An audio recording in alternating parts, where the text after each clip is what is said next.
नमस्कार दोस्तों, स्वागत है आपका नॉलेज की पर, जहां हम आपको दुनिया भर की महत्वपूर्ण खबरें और उनके असली मायने समझाते हैं। आज की बड़ी खबर, अमेरिका ने H1B वर्क वीजा की फीस को 10 गुना बढ़ाकर $1000 कर दिया है। ये खबर खासकर भारत के लाखों IT प्रोफेशनल्स और स्टूडेंट्स के लिए बहुत महत्वपूर्ण है।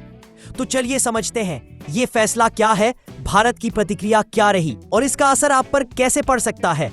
अमेरिकी राष्ट्रपति डोनाल्ड ट्रंप ने एक नया नियम साइन किया है जिसका नाम है restriction on entry of certain non immigrant workers. इसके तहत अब नई H1B वीजा एप्लीकेशन के लिए सालाना $100 का फीस देनी होगी।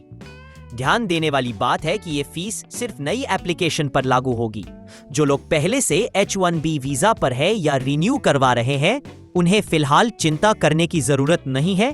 ये नियम 21 सितंबर 2025 से लागू होगा। करीब 70% H1B वीजा भारतीयों को मिलते हैं, खासकर IT और टेक सेक्टर में। इन्फोसिस, TCS, विप्रो जैसी भारतीय कंपनियां हर साल हजारों इंजीनियर अमेरिका भेजती है। इतनी महंगी फीस से इन कंपनियों का खर्च बहुत बढ़ जाएगा और ये उनके बिजनेस मॉडल को बदल सकता है। सीधे शब्दों में कहें तो अमेरिका में काम करने का सपना अब पहले से कहीं ज्यादा महंगा हो गया है। भारत के विदेश मंत्रालय ने कहा है कि वे इस फैसले के पूरा असर को समझने के लिए अध्ययन कर रहे हैं। भारत ने यह भी कहा कि इससे परिवारों पर असर पड़ सकता है, जैसे जो लोग अपने जीवन साथी और बच्चों को अमेरिका बुलाना चाहते थे, उन्हें दिक्कत होगी। सरकार ने अमेरिका को याद दिलाया कि स्किल टैलेंट का मूवमेंट दोनों देशों के लिए फायदेमंद है और इसे आसान बनाना चाहिए। IT इंडस्ट्री बॉडी NASSCOM ने इसे एक बड़ी चुनौती बताया। उनका कहना है कि सिर्फ 1 दिन की डेडलाइन देकर कंपनियों को एडजस्ट करने का मौका नहीं दिया गया। कई एक्सपर्ट्स का मानना है कि अब भारतीय IT कंपनियां या तो अमेरिका में लोकल हायरिंग बढ़ाएंगी या ज्यादा काम भारत में ही करवाएंगी।